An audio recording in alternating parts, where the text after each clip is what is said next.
चाहे उस विभाग से मिलना है, ज्यादातर तो जनपद सीईओ से ही मिलना है। तो 10 लाख का अब चेक भी बंद हो गया, अब ट्रांजैक्शन होता है।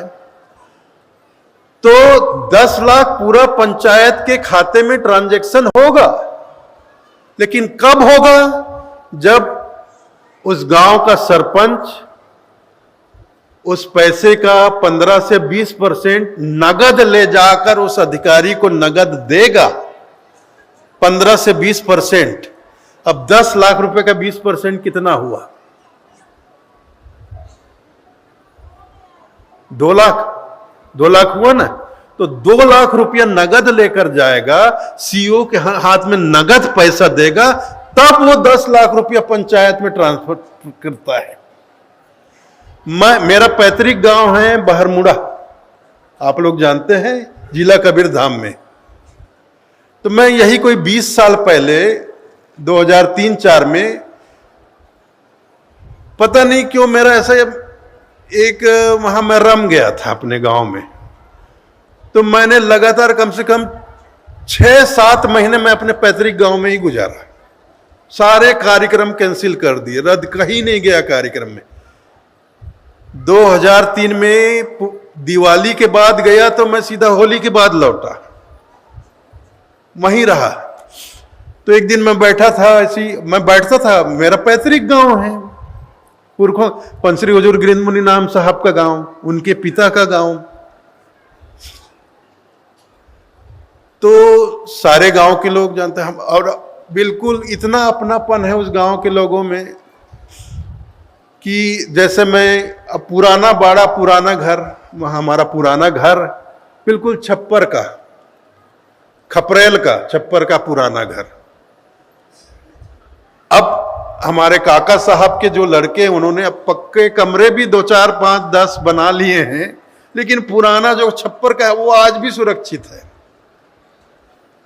उसमें 2-3 कमरे हैं, पटाव है, उसमें सामान रखा जाता था। तो मेरी अक्सर आदत थी कि मैं दरवाजे से गली में निकलकर, गली में भी बाहर भी बरामदा हुआ करता था, अंदर भी बरामदा, बाहर भी बरामदा। तो मेरी आदत थी, मैं जब भी वहां जाता हूं और पुराने बाड़े में रुकता हूं, तो मेरी आदत है कि कभी भी टाइम मिले, सवेरे शाम कभी भी, तो मेरी आदत थी कि मैं दरवाजे से निकलकर बाहर के बरामदे में बैठ जाता था।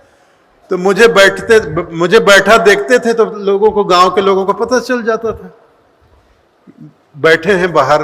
एक एक करके बुजुर्ग लोग पहले आते थे, फिर और लोग आते थे, ऐसे 50-60 लोगों का जमावड़ा हो जाता था। भाई गली में ही बैठ जाते थे और पुरानी बातें, गांव की बातें सब चलने लगती थी। तो मैं लगातार वहां रहा। तो एक दिन वहां का सरपंच था, वो मेरे पास आया और मेरे से बोला, मेरे को सब दादा दादा बोलते हैं, आप लोग पंसरी हुजूर गिरिंद मुनि नाम साहब थे, तो हम लोग उस समय हम लोग उनको दादा दादा बोलते थे, हम सब उनको दादा बोलते थे। हमारे जितने बच्चे हैं, मेरे साथी संगी, सब उनको दादा बोलते थे। अब उनके जाने के बाद सब बच्चे मुझे दादा बोलने लग गए, और मुझे ये साहब बोलते हो, कोई हजूर बोलता है, कोई सरकार, ये बहुत बकवास मालूम पड़ता है यार। वो दादा जो बोलते हैं उसमें इतना अपनापन है। दादा, एक तो दादा बोलते हैं ग्रैंडफादर को, पिताजी के पिताजी को दादा बोला जाता है। या कुछ प्रदेश ऐसे हैं जहां बड़े भाई को दादा कहा जाता है, जैसे बंगाल में जाओ तो बड़े भाई को दादा कहते हैं, महाराष्ट्र में जाओ तो बड़े भाई को दादा कहा जाता है। तो एक बड़े भाई के रूप में दादा, लेकिन हम लोग अपने गुरुदेव को एक पिता के रूप में ही दादा बोलते थे। तो आज भी छत्तीसगढ़ में मतलब ज्यादातर लोग मुझे दादा ही बोलते हैं। गांव में भी चला जाऊं तो गांव के बच्चे, यहां तक कि मेरी उम्र के जो लड़के, वो भी मुझे दादा ही बोलते हैं। अब चलो यहां तक तो ठीक है, मेरी उम्र से 10 साल बड़े उम्र के लोग हैं, वो भी दादा ऐसे बोलते हैं। तो प्रेम है उनका, भाई दादा बोलते हैं, दादा। गांव के एकदम ठेठ गांव के लोग दादा बोलते हैं, कोई दादा बोलता है। तो यही वहां के लोग दादा दादा सब चलता है। तो वो सरपंच मेरे पास आया वहां का एक दिन, दादा अकेले में कुछ बात करना था। कैसे में आओ बोलो, उसको अंदर बुलाया, कमरे में ले गया, बोला दादा 20,000 रुपया के अर्जेंट तुरंत जरूरत है दादा, मैं कल शाम तक आप लोग वापस कर दूं दादा। कैसे, क्या बात है, क्या बात है? वो कुछ काम है दादा पंचायत के। क्या काम है बता? मोला बताने का छुपात का है, सच बात बता। दादा 2 लाख रुपया भवन के नाम से आए है पंचायत में, और वो जब तक 20,000 रुपया बोला नहीं दे, मोल चेक नहीं दे दादा। बोला काला दे बेगा सीओ लग, मैं पहले 20,000 नगद उसको दूंगा, तब वो मुझे 2 लाख का चेक देगा। तो मैं उसको 20,000 रुपया दिया, जा भैया गांव का काम है ले आ। वो 20,000 रुपया सीओ को दिया, तब उसको सीओ ने 2 लाख का चेक दिया। फिर उसको यहां जमा किया बैंक के खाते में, फिर उसको विड्रॉल किया, तब लाकर मेरा 20,000 मुझे वापस किया। मैंने कहा मेरा ही गांव है, लग गया लगने तो। इतना भ्रष्टाचार जी।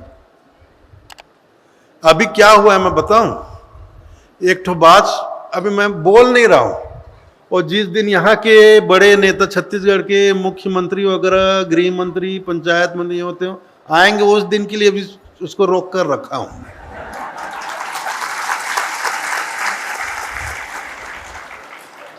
उस दिन बोलूंगा मैं एक।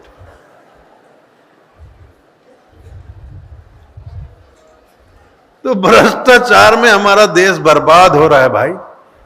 ये तो एक गनीमत समझिए, एक गनीमत समझिए कि नरेंद्र मोदी प्रधानमंत्री बनकर आए और आर्थिक नीति पर उनका जो प्रोग्राम था, इसने बहुत हद तक ना ये भ्रष्टाचार पर, जो आम लोगों का पैसा जो अधिकारी खा जाते थे, इतना हिस्सा मेरे को दोगे तब तुमको मिलेगा, सरकार से, तुम शासन से तुम्हारे लिए इतना पैसा आया है, मुझे इतना कमीशन दोगे तब तुमको बाकी पैसा दूंगा। डायरेक्ट नगद आता था पहले, अब वो बंद करके सबसे पहले नरेंद्र मोदी ने क्या किया, देश के हर आदमी के नाम से खाता खुलवा दिया। खाता खोलो, चाहे 50 रुपया का खोलो, खाता खोलो। अब शासन से आम आदमी के लिए जो पैसा आएगा, किसी बिचौलिए के द्वारा नहीं आएगा, किसी अधिकारियों के हाथ से नहीं आएगा, डायरेक्ट तुम्हारे खाते में आएगा। अब डायरेक्ट खाते में आएगा, आ रहा है पैसा, तो बीच में कौन खाएगा उसको? तो जो निर्धन लोग हैं, गांव के लोग हैं, गरीब तबके के लोग हैं, उनके लिए ये वरदान साबित हुआ है। पहले जो भोले भाले गांव के मासूम लोग होते थे, निर्धन लोग होते थे, गरीब लोग होते थे, उनको कम से कम अपना पैसा लेने के लिए अपने तहसील ब्लॉक ऑफिस में या तहसील ऑफिस के कम से कम 25 चक्कर लगाने पड़ते थे। जिस ऑफिस से उसको पैसा, सवेरे जाकर शाम तक बैठते थे, अधिकारी उनसे बात नहीं करते थे, उनको बुलाते नहीं थे, उनसे बाहर आकर मिलते नहीं थे। सुबह से शाम हो जाती तो बेचारा चुपचाप वापस आ जाता था। 2-4 दिन के बाद फिर जाता, फिर वही हाल, 13, 14, 10 बार, 20 बार। फिर आखिर में उस ऑफिस का चपरासी प्यून जो होता है, वो उसको धीरे से आकर बोलता था, या उस ऑफिस का बाबू, कि भैया ऐसे काम नहीं होगा। कैसे हो ही भैया, कैसे होगा? थोड़ा खर्चा पानी करना पड़ेगा तब होगा, ऐसे फोकट में थोड़ी होगा। तो काय देल पड़ी, कितना देना पड़ेगा? तो 10,000 तोड़ से नाम से आए है, तो कम से कम 1,000 रुपया यहाँ साहब ला देबे तब तो तोला पैसा मिले। तो फिर वो गांव जाता था, कहीं से कर्जा लेके 1,000 रुपया लेकर आता था, फिर वो चपरासी को या बाबू को वो 1,000 देता था, तब उसका पैसा उसके हाथ में आता था।